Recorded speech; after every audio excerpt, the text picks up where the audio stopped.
प्यारे छात्रों,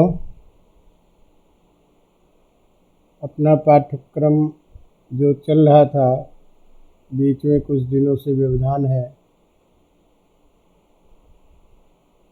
कुछ परिस्थितियां ऐसी आ जाती है कि चाहते हुए भी क्लास नहीं ले पाता हूं। तो आज समय मिल गया है तो पुनः एक बार प्रारंभ कर रहा हूं। अपने खंड ख के वर्ग 2 में एक रह गया था वाल्मीकि रामायण का सुंदर कांड का 15वें सर्ग के 15 से 30 श्लोक अपने पाठ्यक्रम में है। उन श्लोकों के बारे में जानना और उन श्लोकों के अर्थ के हिसाब से कुछ यदि प्रश्न भी पूछता है तो उसका समाधान लेना। मूल रूप से इसमें हमें पढ़ना क्या है, क्या इसका विषय वस्तु है, ये यदि हम सारांश में देखें, इतना कोई विशेष इसमें कोई ऐसी चीज़ नहीं है। पता नहीं सिलेबस बनाने वाले इसका निर्धारण कैसे किए हैं, लेकिन इसमें मूल रूप से जो पाठ्यक्रम निर्धारित है उसमें हनुमान के द्वारा लंका जाने के बाद अशोक वाटिका में सीता जी को देखा। तो यह भी घटना पूर्ण नहीं है इस पाठ्यक्रम में। तो मूल रूप से अशोक वाटिका की सुंदरता, उसके बनावट आदि के स्वरूप को देख करके हनुमान चकित होते हैं और उस अशोक वाटिका का वर्णन करते हैं। उसी अशोक वाटिका के वर्णन के प्रसंग में वह सीता जी को देखता है। तो सीता जी को साक्षात यह सीता जी हैं, इसका अनुमान मात्र इस पाठ्यक्रम में कर रहे हैं। तो मूल रूप से इस प्रसंग में अशोक वाटिका और वहाँ होने की स्थिति और सीता जी के स्थिति को वह हनुमान अपने मुख से वर्णन कर रहे हैं। ये प्रसंग है मूल रूप से इस पाठ्यक्रम में। जैसा भी है, लेकिन श्लोक के अर्थ के हिसाब से हमें किस प्रकार की सीता को देखा, सीता जी की स्थिति कैसी थी और वहाँ अशोक वाटिका में सीता जी के साथ साथ किन चीज़ों को देखा, कैसा वह था, ये वर्णन मात्र है। अवगतम। तो इस तरह से प्रस्तुत निर्धारित इस पाठ्यक्रम में हनुमान के द्वारा लंका में सीता को ढूंढते हुए अशोक वाटिका में पहुँचने के बाद अशोक वृक्ष पर बैठ कर के संपूर्ण वन को देखते और सीता को ढूंढते हुए सारी भूमि पर देखने के वर्णन में अशोक वाटिका का वर्णन तथा भगवती सीता को देखने का वर्णन किया गया है। तो वह इससे पहले के प्रसंग में वाटिका के अशोक वाटिका के अन्य स्वरूप का वर्णन किया जाता है। 15वें श्लोक में यहाँ वर्णन प्रारंभ कर रहे हैं। ध्यान रखिए, आपको जब साहित्य में पढ़ाया था तो पद्य काव्य के कई भेद आपको बताए थे, जिसमें मुक्तक था, युग्मक था, सांदानिक था, कुलक था, कलापक था। तो हमने कहा था कि जहाँ एक ही श्लोक में अर्थ पूर्ण हो जाता है वो मुक्तक काव्य कहलाता है। जहाँ 2 श्लोकों में अर्थ पूरा होता है वहाँ युग्मक होता है। इसी तरह से 3 में होता है सांदानिक, 4 में होता है कुलक, 5 में होता है कलापक। तो यहाँ जो वर्णन किया गया है ये कुलक के रूप में 3-4 श्लोकों का एक साथ अन्वय होकर के अर्थ होता है।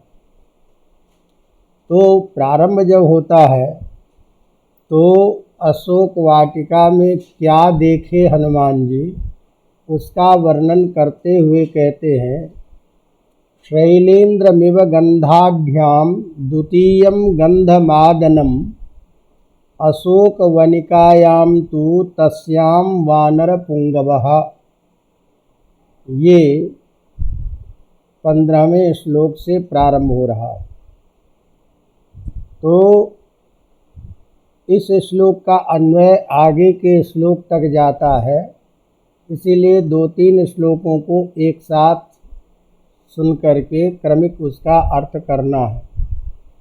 तो शैलेन्द्रमिव गंधाढ्याम द्वितीयं गंधमादनम अशोकवनिकायां तु तस्यां वानरपुंगवः स ददर्श अविदूरस्थं चैत्यप्रासादमूर्जितं मध्ये स्तंभसहस्रेण स्थितं कैलासपाण्डुरम्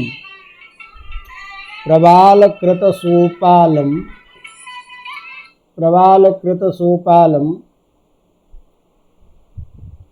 तप्तकाञ्चनवेदिकं मुषन्तमिव चक्षुंषि द्योतमानमिव श्रिया। ये 17वें श्लोक तक है। तो शैलेन्द्रमिव गंधाढ्याम द्वितीयं गंधमादनम, यह जो श्लोक है 15वां, इसका क्रियापद दूसरे श्लोक में है ददर्श। तो ददर्श मैंने देखा, अपश्यत।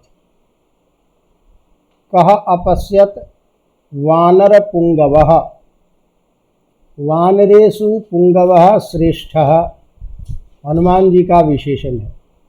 स वानर पुंगवः सर्ववानरेषु श्रेष्ठः हनुमान तस्याम अशोकवनिकायां तादृश रावण निर्मित अशोक वाटिकायां ददर्श अपश्यत, देखा। क्या देखा? शैलेन्द्रमिव गंधाढ्यां द्वितीयं गंधमादनम। शैलेन्द्रमिव, शैलेन्द्रः शैलः पर्वतः, शैलेषु इन्द्रः, शैलानां वा इन्द्रः, शैलेन्द्रः हिमालयः। दूसरे शैलेन्द्रमिव, हिमालय पर्वत के समान। गंधाढ्याम द्वितीयं गंधमादनम,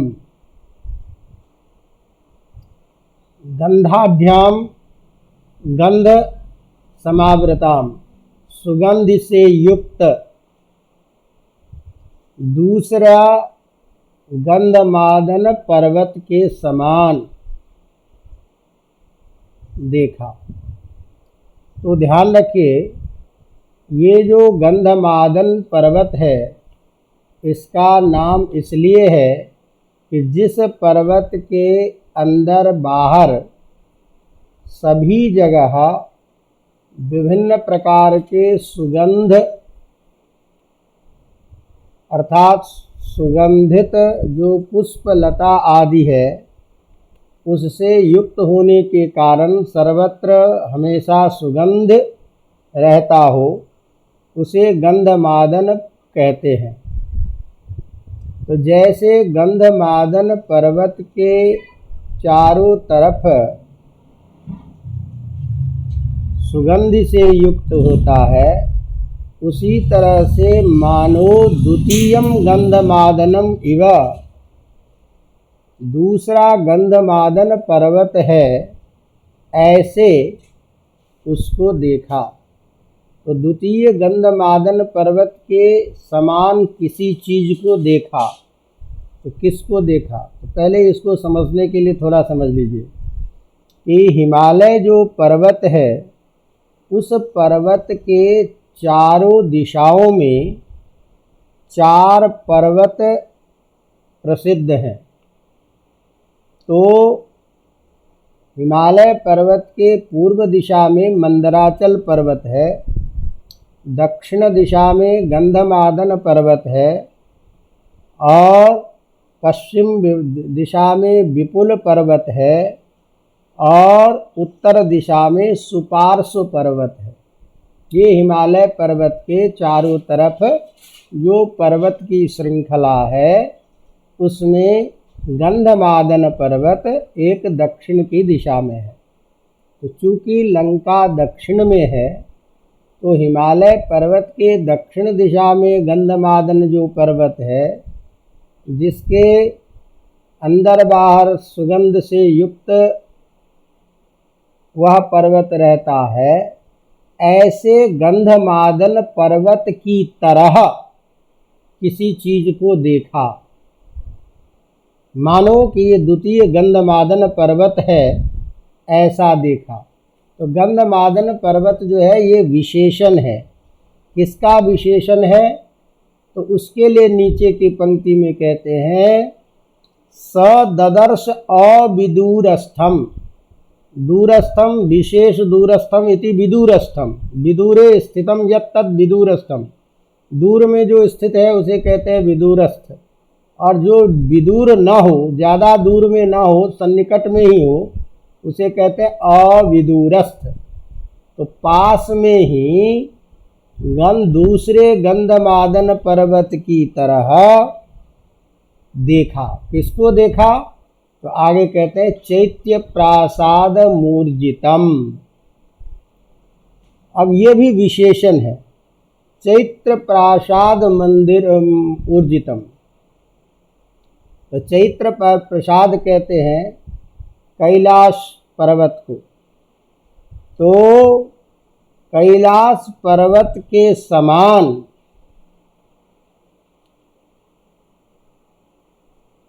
या कह लीजिए मंदिर को। कैसा?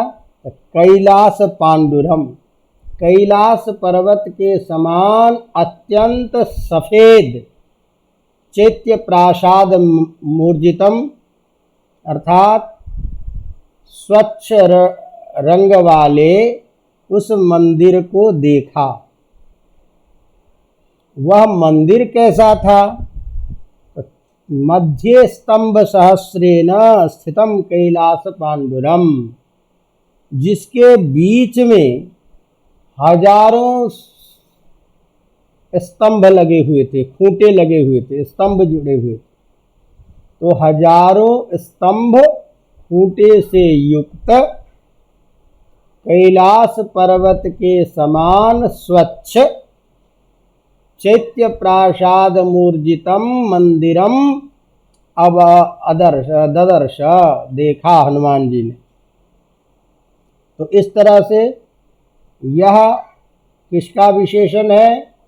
कैलाश पांडुरम चैत्य प्रासाद मूर्जितम, चैत्य प्रासाद मंदिर को कहते हैं।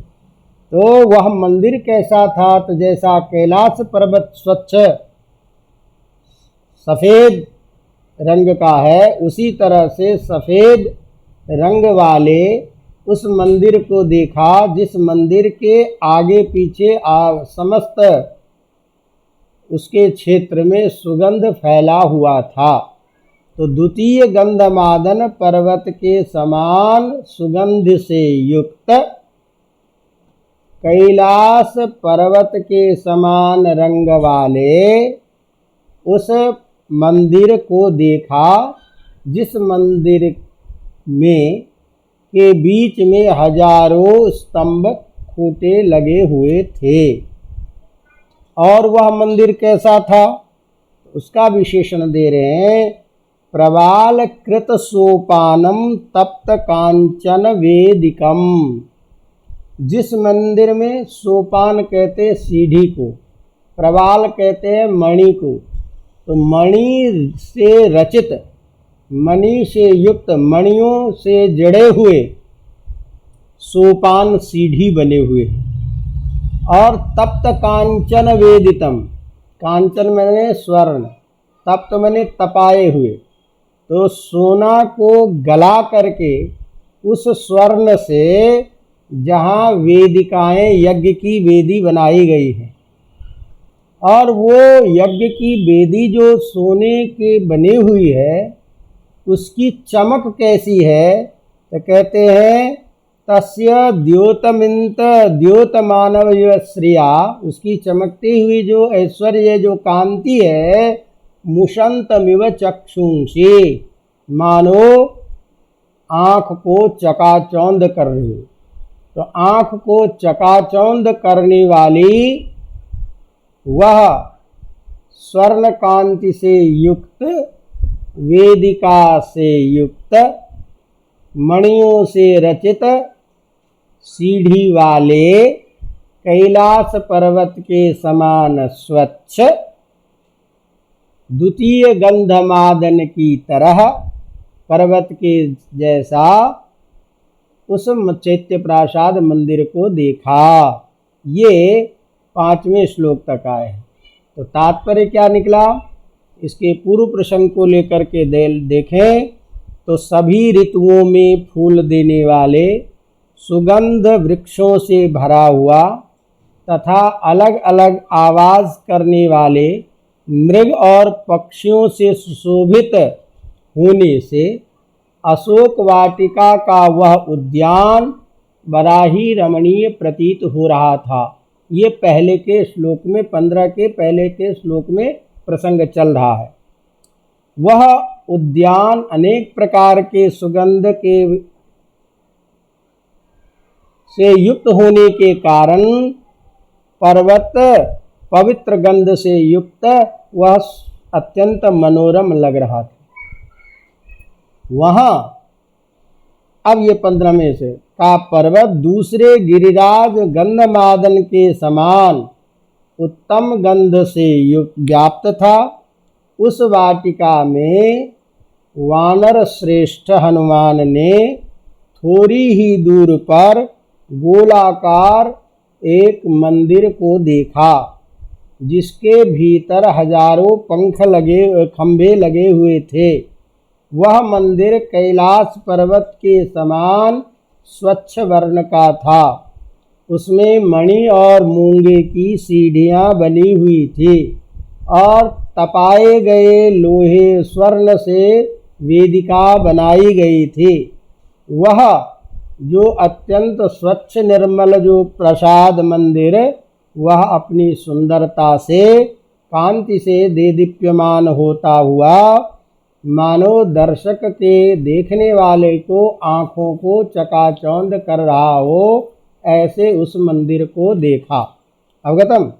संस्कृत में अब यदि इसको देखें, स बानर पुंगवः बानरेषु श्रेष्ठा हनुमान तस्याम अशोकवनिकायां सर्वसुगंध पुष्पादि समन्वितायां द्वितीयं शैलेन्द्रमिव अपरं हिमवान इव गंधाढ्यां गंधयुक्तां सर्वतो सुगंधयुक्तां अविदूरस्थं समीपस्थं कैलास पर्वतमिव स्वच्छं चैत्यप्रासादमूर्जितं देवमन्दिरम् अपश्यत्। कीदृशं तत्मन्दिरं प्रबालकृतशोभानं मणिविभूषितानि सोपानानि यस्य किंच तप्त कांचन वेदिकाम अग्नौ परितप्त स्वर्ण निर्मितां वेदिकां पूजा स्थानानि यस्याः श्रेया कांत्या चक्षुषि मुशन्तीव नेत्रं परिभ्रामयन्ति इव आसीत् तादृशं मंदिरम अपश्यत्। हनुमान अवगतम। तो तत्मंदिरम कीदृशम आसीत्, तो इसका वर्णन आगे के मंत्रों में, आगे के श्लोक में फिर कर रहे हैं।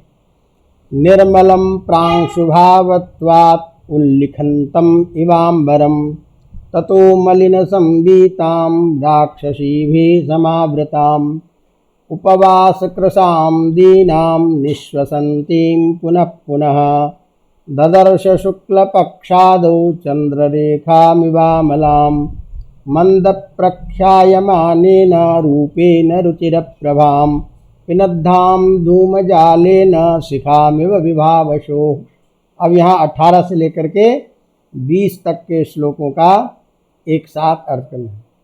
तो वह जो मंदिर था, उसी मंदिर को देखने के बाद, ततः माने उसके बाद, निर्मलम प्रांशुभावत्वात् पुल्लिखंतम इवांबरम ततो मलिन संवीताम राक्षसीभिः समावृताम। अब फिर इस श्लोक का क्रियापद जो है अगले श्लोक में है, ददर्श। उसके बाद क्या देखा, तो निर्मलम प्रांशुभावत्वात्, वह जो मंदिर था, वह मंदिर इतना चमक रहा था। प्रांशुभावत्वात्, तो चमक के कारण, उसकी उस मंदिर से निकलने वाली चमक की रेखाएं, चमक उस मंदिर की किरणें ऐसी लग रही थी कि उल्लिखंतम इव अंबरम, जैसे मानो आकाश में कोई रेखा खींची गई हो, उस तरह से उस मंदिर की किरणें, मंदिर का प्रकाश, मंदिर की चमक जो है निकल रही थी। तो वह मंदिर चूंकि अत्यंत ऊंचा था, अत्यंत कांति से युक्त था, तो उस मंदिर से निकलने वाली जो किरणें, चमक, वह मानो उल्लिखिताम विव अंबरम, मेघ में खींची गई रेखा की तरह वह मंदिर था। तो उस मंदिर में ततः उसके बाद क्या देख रहा है, तो मलिन संवीताम राक्षसीभिः समावृताम, मलिन वस्त्र। तो उन हनुमान जी ने देखा कि उस मंदिर में क्या है, तो मंदिर को देखने के बाद देख रहे हैं कि मलिन संवीताम, अत्यंत मलिन कपड़े पहनी हुई है, मलिन वस्त्रों को धारण की हुई, राक्षसी भी समावृताम, राक्षसियों से घिरी हुई, उपवास कृशाम दीनाम, बहुत दिनों से खाई नहीं है, इसलिए उपवास के कारण अत्यंत दीन, दुखी की तरह, निश्वसंतीम पुनः पुनः, बार बार लंबी सांसें लेती हुई, शुक्ल पक्षादौ चंद्र रेखाम इवाम अमलाम ददर्श, जैसे शुक्ल पक्ष की पहली जो किरणें हैं, प्रतिपदा की बाद जो प्रतिपदा की जो शुक्ल पक्ष की प्रतिपदा में जो चंद्रमा की छोटी सी किरणें सफ़ेद दिखाई देती हैं कृशकाय, उसी तरह से मलिन वस्त्र धारण की हुई भी वह स्त्री अर्थात सीता जो चमक रही थी, इस तरह से चंद्र रेखा की तरह, शुक्ल पक्ष की चंद्र रेखा की तरह, ताम दीनाम उपवास कृताम, उस उपवास की हुई, बिना भोजन नहीं करने के कारण अत्यंत दीन दुखी लंबी सांस लेती हुई उसको देखा। किसको देखा? ये अभी है नहीं, एक स्त्री को देखा। सा च सुंदरी स्त्री सीता इत्येव, तो वो यही सीता है, इसका अनुमान करेंगे आगे चल के। उसी को कहते हैं। तो निर्मलम प्रांशुभावत्वात्, प्रांशुभाव मैंने अत्यंत चमक के कारण, ऊंचे और चमकने के कारण, उल्लिखिताम इव अंबरम, जैसे आकाश में चंद्र रेखा से खींची गई हो, ऐसे को देखा। उसके बाद क्या देख रहे हैं? मलिन संबीताम, उस अशोक वाटिका में मलिन कपड़े वस्त्र को धारण की हुई, राक्षसियों से घिरी हुई, उपवास के कारण अत्यंत दीन और लंबी सांस लेती हुई, कृशकाय, प्रतिपदा के चंद्रमा की किरणों की तरह, प्रतिपदा के चंद्रमा की रेखा की तरह वह दिखाई दी। अब वह दिखाई दी तो वह स्त्री कैसी थी, सीता जी कैसी लग रही थी, उसका वर्णन कर रहे हैं।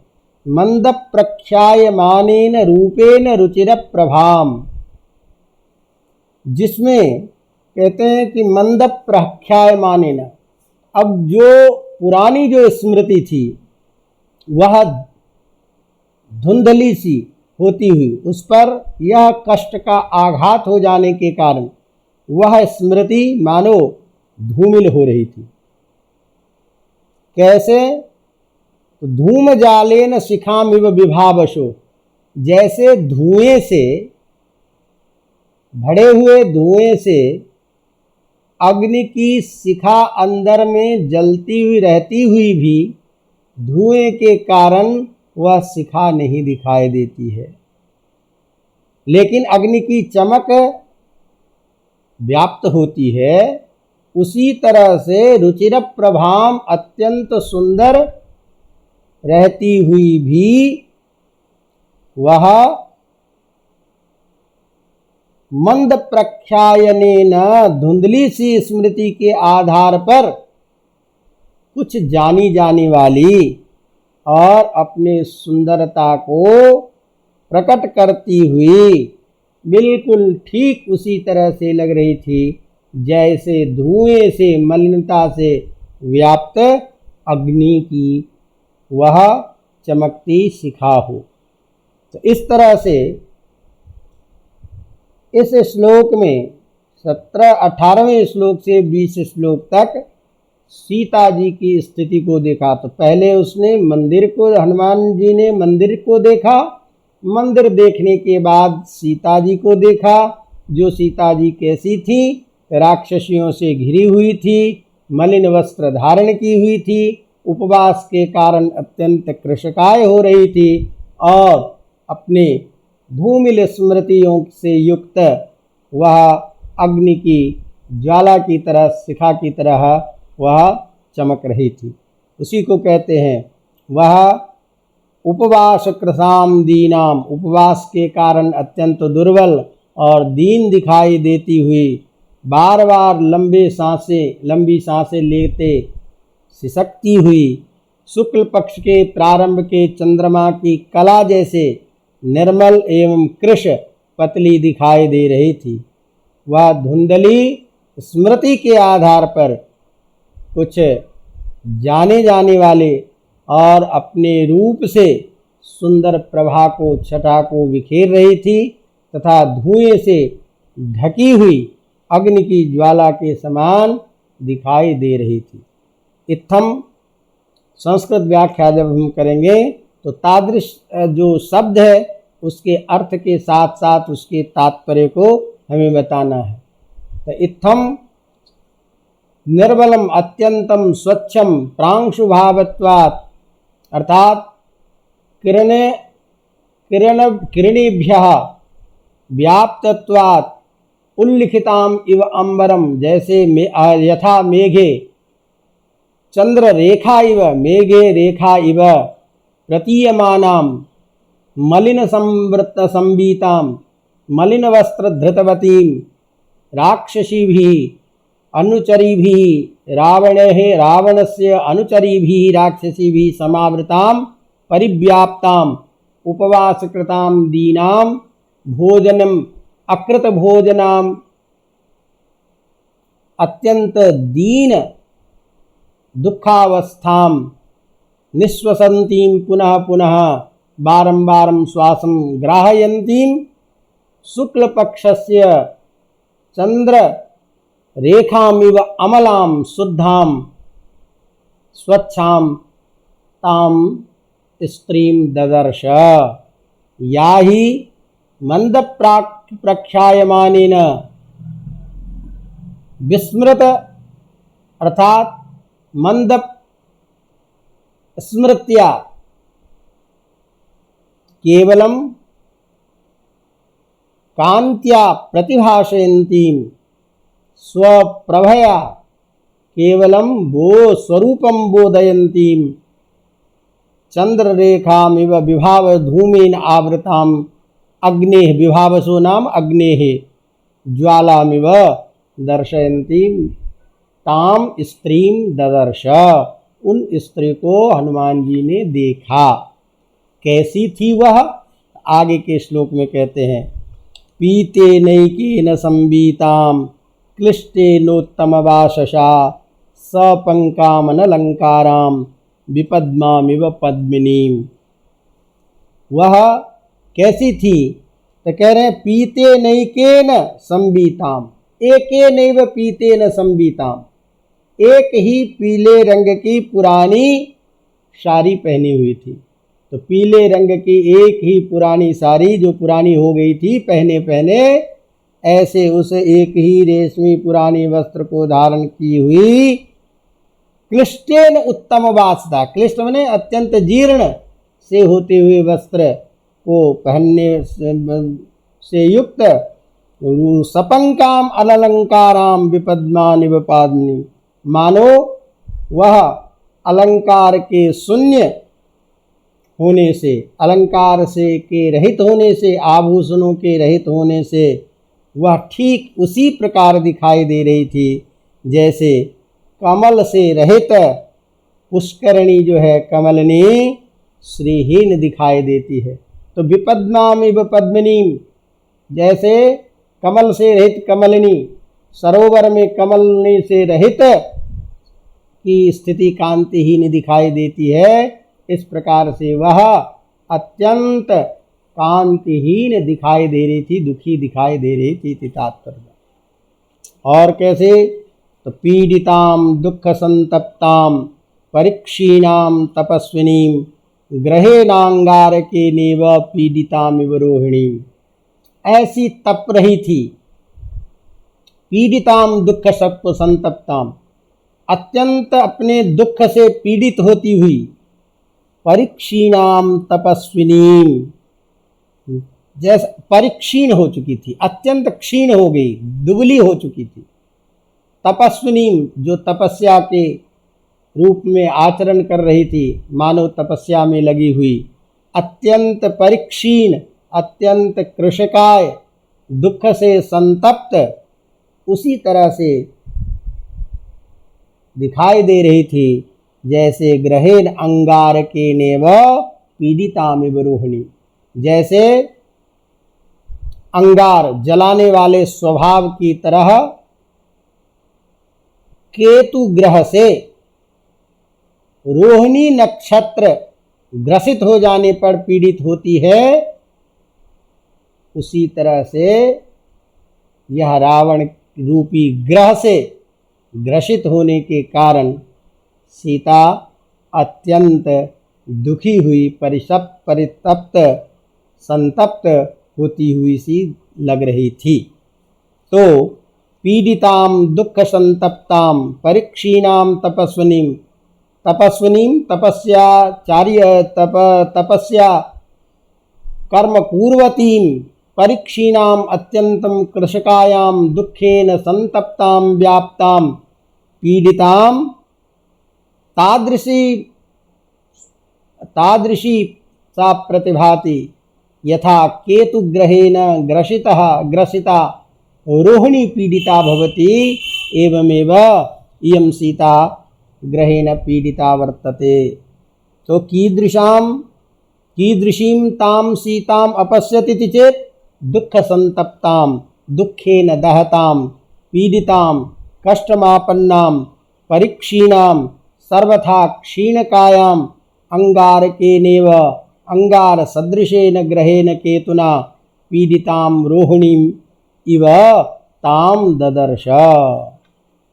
अवगतम। और पुनः कैसी लग रही थी? अश्रुपूर्णमुखीं दीनां कृशामन् अनशनेन च शोकध्यानपरां दीनां नित्यं दुःखपरायणम्।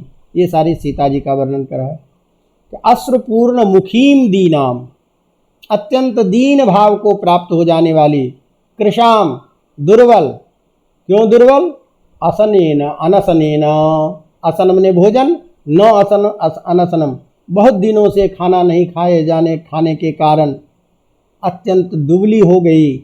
अश्रुपूर्ण मुखीम, आंसुओं से भरे मुंह वाली, संपूर्ण चेहरे पर आंसुओं की रेखा। शोक ध्यान पराम, शोक से युक्त, ध्यान में मग्न।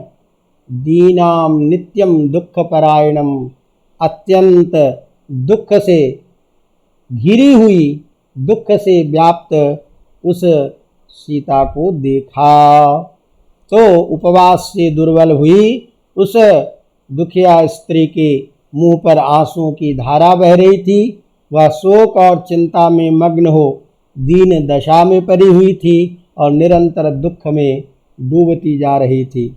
अनशनेन अकृतेन भोजनेन कृशाम दुर्बलाम अश्रुपूर्णमुखीम अश्रुभि व्याप्ताननाम, आनन मुख, शोक ध्यान पराम शोकेन चिंतामग्नाम नित्यम दुखाविभूताम ताम स्त्रीम ददर्श। उसको हनुमान जी ने देखा। वह कैसी थी? फिर उनके सीता जी का ही स्वरूप का वर्णन। प्रियम जनम अपश्यन्तीं पश्यन्तीं राक्षसी गणम स्वगणेन मृगीं हीनां स्वगणेनावृतामिव। बिल्कुल ठीक ऐसे लग रही थी। प्रियम जनम अपश्यन्ती, अपना जो प्रियजन था वो कोई नहीं दिखाई दे रहा था। अपने प्रियजन को न देखती हुई, अर्थात राम लक्ष्मण आदि अन्य जो अपने प्रिय है उनको न देखती हुई, उसके बदले किसको देखती हुई?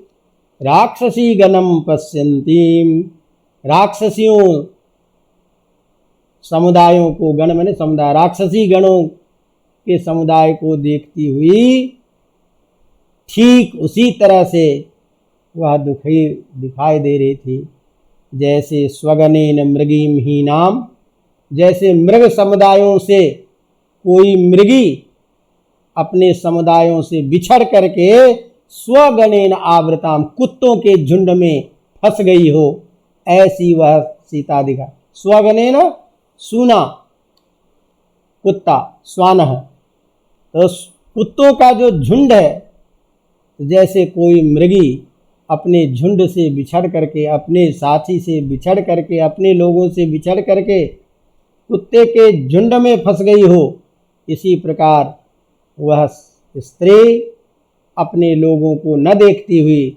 राक्षसों से घिरी हुई ठीक वैसे ही लग रही थी जैसे कोई मृगी अपने समुदाय से बिछड़ करके कुत्तों के झुंड में वह आ गई हो।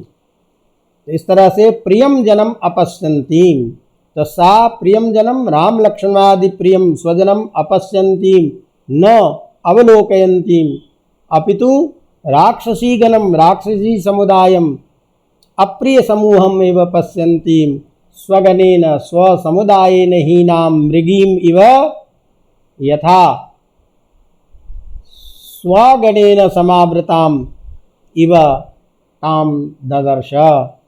कुत्तों के समुदायेन स्वसमुदायेन व्याप्ताम इव ताम ददर्श।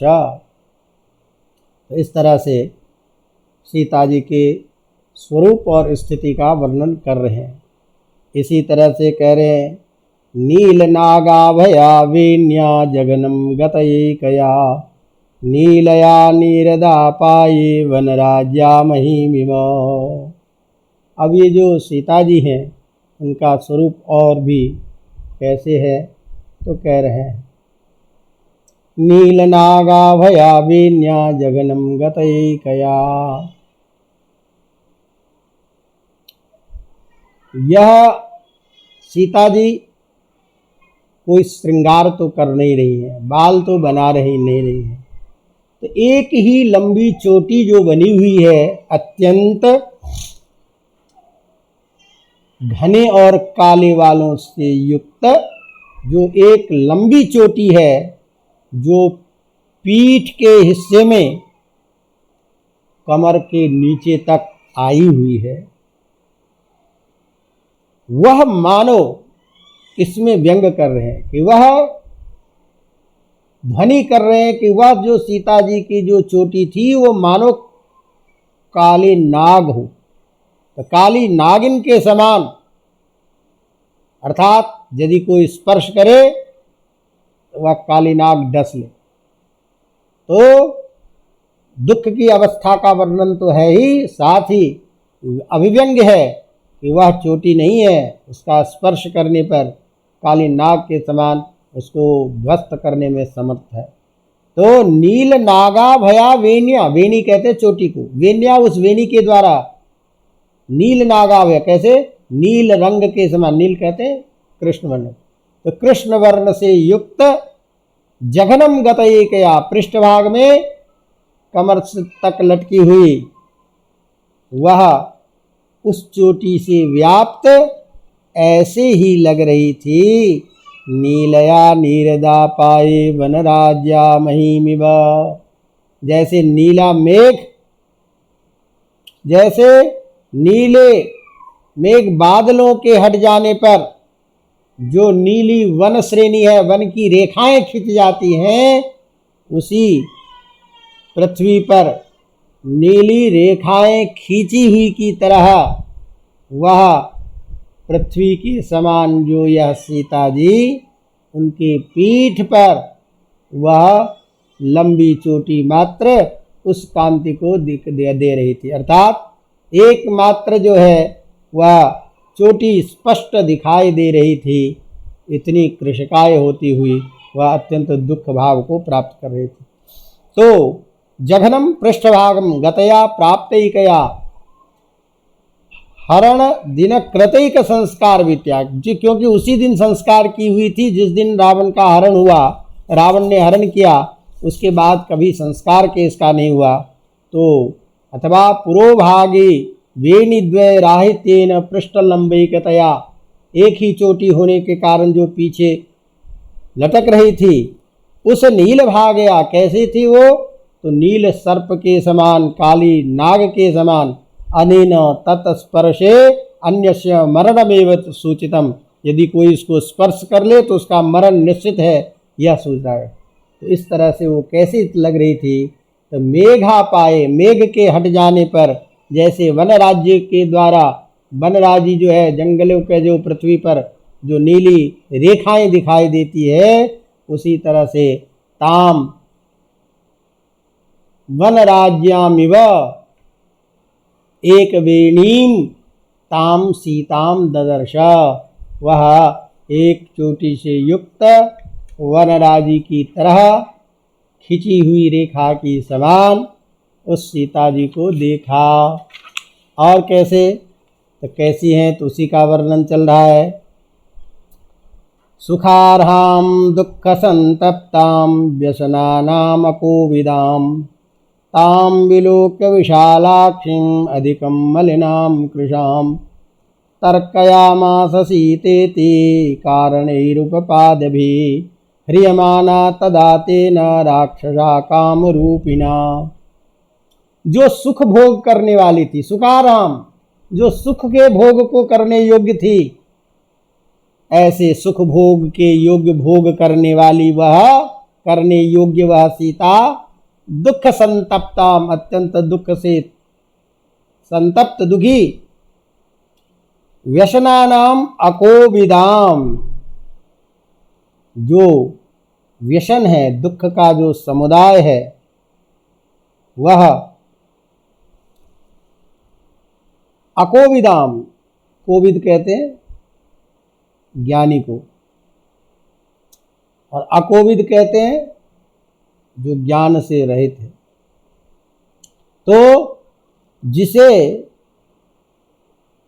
इस प्रकार के व्यसन का, कष्ट का पहले कभी अनुमान नहीं था, जो कभी अनुमान नहीं कर सकती थी कि इस तरह का कष्ट मुझे होगा, ऐसे अपने कष्टों के बारे में अनुमान भी नहीं करने वाली, सुख को भोग करने योग्य, दुख से अत्यंत संतप्त, विशालाक्षी, विशाल नेत्र वाली, जिसकी लंबी लंबी आंखें थी, अधिकम मलिनाम कृशाम, अत्यंत दुबली हो चुकी थी और अत्यंत मलिन सी दिखाई देने रही थी।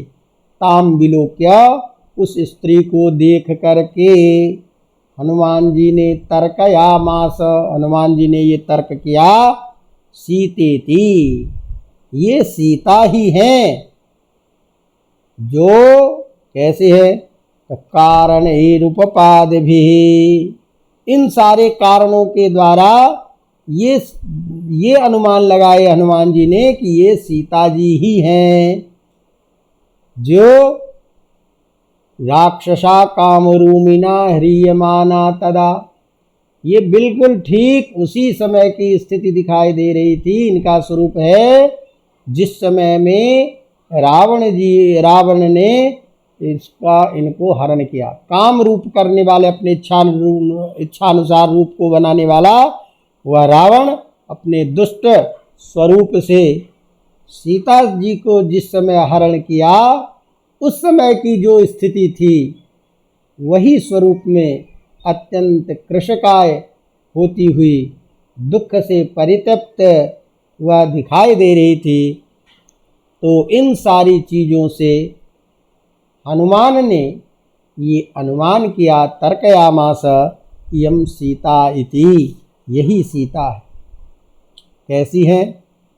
यथा रूपा हि दृष्टा सा तथा रूपेयमंगना, पूर्णचंद्राननां शुभ्रूं चारुवृत्तपयोधरां, पूर्वतीं प्रभया देवीं सर्वाभिवितिमरादिशः, तां नीलकंठीं बिंबोष्ठीं सुमध्यमां सुप्रतिष्ठितां। यथा रूपा हि दृष्टा सा, जिस रूप में पहले वो दिखाई दे रही थी, तथा रूपेयमंगना, बिल्कुल ठीक उसी रूप में दिखाई दे रही हैं, अर्थात उसके बाद कोई कृत संस्कार इन्होंने नहीं की है। पूर्ण चंद्राननाम शुभ्रूम, जो पूर्ण चंद्रमा के समान, चंद्रमा की शोभा के समान सुंदर, शुभ्रूम, सुंदर भौहें से युक्त, चारुवृत्त पयोधराम, सुंदर स्वरूप वाली, कुर्वतीम प्रभया देवीम, जो अपनी प्रभा से, जो अपने प्रकाश से, अपनी चमक से, सर्वावितिमिराम दिशा, सारे दिशाओं को के अंधकारों को, तिमिर माने अंधकार को नष्ट करने वाली, नष्ट करने में समर्थ, सारे अंधकार को दूर करने में समर्थ, ऐसे चंद्रमा की शोभा के समान, सुंदरता के समान मुख वाली, ताम नीलकंठीम, उस नीलकंठी को, अर्थात जिसके गले नीले पड़ रहे हैं, और ओष्ठ बिंबोष्ठिम, बिंब फल के समान है, लाल है, सुमध्यमाम सुप्रतिष्ठिताम, जो जिनके शरीर मध्य भाग जिसके अत्यंत सुंदर और सुडोल हैं, ऐसे सुंदर स्वरूप वाली उस सीता को वहाँ पर मैं देखा। कैसे? सीतां पद्मपलाशाक्षीं मन्मथस्य रतिं यथा, इष्टां सर्वस्य जगतः पूर्णचंद्र प्रभामिव। पद्मपलाशाक्षीं, कमल के पत्तों के समान नेत्र वाली, मन्मथस्य रथिम यथा, मानो कामदेव की रति है, कामदेव के रति के सौंदर्य को भी तिरस्कृत करने वाली, सर्वस्व जगतः इष्टाम, जो संपूर्ण जगत की इष्ट है, प्रणम्य है, आराध्य है, पूर्ण चंद्र प्रभामिव, चंद्रमा की पूर्ण कला से सुशोभित उस सीता को उन्होंने देखा। तो ताम पद्मपलासाक्षीं मन्मथस्य रतिम यथा, अत्यंत सौंदर्य से युक्त, कमल के समान नेत्र वाली, संपूर्ण जगत का कल्याण करने वाली, संपूर्ण जगत के आराध्य, पूर्ण चंद्रमा के समान सुंदर और सबको प्रिय दिखने वाली, लगने वाली उस सीता को देखा। तो इस तरह से यहाँ तक के आपके पाठ्यक्रम में सीता की इस दीन अवस्था का वर्णन इसमें किया गया है, जिसको हमने आपको सारांश के साथ श्लोक के अर्थ को बताया। तो इस श्लोक के द्वारा, चूँकि श्लोक सामान्य है, अर्थ में कोई ज़्यादा परिश्रम या परिश्रांत होने की स्थिति नहीं है, तो इसको देख करके आपको इसमें करना है। तो मूल वाक्यों में, श्लोकों के द्वारा हमें केवल उस सारांश को व्यक्त करते हुए लिखना है कि इस श्लोक में इस प्रकार के स्वरूप का वर्णन किया गया है।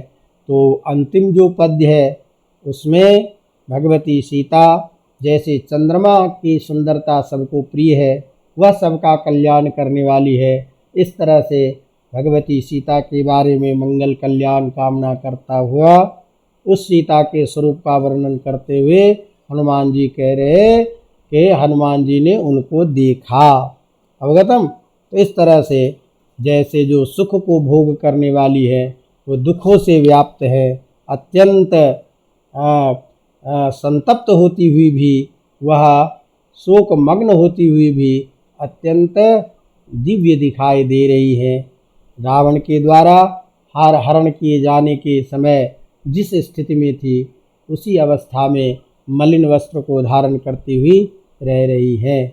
तस्मात् एतेन, ये सारे श्लोकों को हमने एक साथ देख लिया। तो ये आज आपका खंड 2 का यह जो एक प्रसंग बचा था ये संपूर्ण होता है। इसके साथ अब हम अगले ग्रुप में प्रवेश करेंगे, जिसमें हमारा मेघदूत प्रथम उसका जो भाग है उसमें 1 से लेकर के 10 श्लोक तक है। बाकी जो आगे की चीज़ें हैं उसका अध्ययन करेंगे। तो कोशिश करते हैं कि प्रारंभ हुआ है ये चलता रहे, देखिए ईश्वर की क्या कृपा रहती है। धन्यवाद। आप लोग इसको पढ़ते रहिए, कोई दिक्कत हो तो बताते रहिए। धन्यवाद।